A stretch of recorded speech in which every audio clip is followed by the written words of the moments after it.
जनसुराज के फाउंडर प्रशांत किशोर ने बीजेपी और प्रधानमंत्री मोदी पर वन नेशन वन इलेक्शन को लेकर तंज कसा है। प्रशांत किशोर ने बीजेपी की नीयत पर भी सवाल उठाए। उन्होंने कहा है कि बीजेपी अपने लाभ के लिए पूरे देश में एक चुनाव के फॉर्मूले को लागू कराना चाहती है। पीके ने कहा कि जब ये हारते हैं तो एक इलेक्शन की बात खत्म हो जाती है। प्रशांत किशोर का मानना है कि अगर इसे सही नीयत से लागू किया जाए तो वन नेशन वन इलेक्शन देश के लिए काफी फायदेमंद रहेगा। सुनिए उन्होंने क्या कुछ कहा। भाई, हमने पहले भी इस बात को कहा है कि वन नेशन वन पोल अगर सही नियत से किया जाए तो उसमें कोई गलती नहीं है। देश में आजादी के बाद वन नेशन वन पोल 1965 तक था, लेकिन अगर वो इस नियत से किया जा रहा है कि जब हमारी हवा है तो जल्दी से सारा इलेक्शन एक साथ करा लो और जब हवा नहीं है तो अलग अलग करा लो। एक और आप वन नेशन वन पोल की बात कर रहे हैं और दूसरी तरफ एक छोटे से राज्य झारखंड को 4 भाग में बांटकर चुनाव करा रहे हैं ताकि प्रचार करने के लिए आपके पास और समय मिले। तो ये दोनों बात साथ में नहीं चल सकती है। ये दिखाता है कि ये सिर्फ इस बात के लिए इसको तैयार किया जा रहा है कि अगर उनको लगे कि भाजपा की हवा बन गई तो एक ही बार पूरे देश में चुनाव करा ले। ये गलत नियत से किया जा रहा है। उस कॉन्सेप्ट में कोई गलती नहीं है।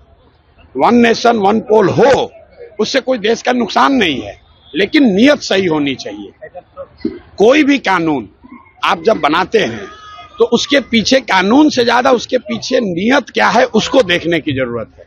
नियत अगर किसी कौम को टारगेट करना है, नियत अगर किसी को डराना है, नियत आपको अपना पॉलिटिकल फायदा लेना है तो उसको देखने की जरूरत है। और मुझे ऐसा लग रहा है कि भाजपा के लोग वन नेशन वन पोल, अभी जब ये जीत कर आए लोकसभा में सीटें कम हो गई तो वन नेशन वन पोल की बात नहीं कर रहे थे। जैसे ही हरियाणा हो गया तब फिर वन नेशन वन पोल चालू हो गया।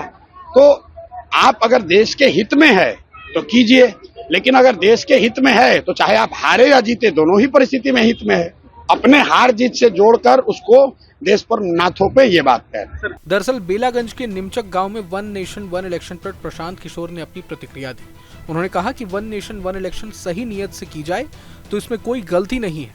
देश में आजादी के बाद वन नेशन वन पोल 1965 तक था, लेकिन अभी भी इस नियत से किया जा रहा है कि हमारी बीजेपी की हवा बह रही है। अगर हमारी हवा नहीं है तो चुनाव को अलग अलग कर दो। उन्होंने कहा कि बीजेपी एक तरफ वन नेशन वन इलेक्शन की बात कर रही है और दूसरी तरफ छोटे से राज्य झारखंड में 4 भाग में बांटकर चुनाव कर रहे हैं ताकि प्रचार करने के लिए आपको समय मिले। ये दोनों बात साथ में नहीं चल सकती है। ये दिखाता है कि सिर्फ इस बात के लिए इसको तैयार किया जा रहा है कि अगर उनको लगे कि बीजेपी की हवा बन गई है तो एक ही बार में पूरे देश में चुनाव कर दें। ये गलत नियत से किया जा रहा है। पीके ने इस मौके पर कहा कि जब भी कोई कानून बनता है तो उसके पीछे की मंशा होती है। अगर कोई मंशा किसी को नुकसान पहुंचाने का है तो वो सही नहीं हो सकता है। बहरहाल पूरे मसले को लेकर आप क्या सोचते हैं हमें कमेंट बॉक्स में जरूर बताएं। अगर आपको ये वीडियो पसंद आए तो लाइक करें और चैनल को सब्सक्राइब करें। वहीं तमाम बड़ी खबरों के लिए देखते रहें न्यूज नेशन। न्यूज नेशन अब व्हाट्सएप पर खबरों की ताजा अपडेट के लिए न्यूज नेशन के इस QR कोड को स्कैन करें।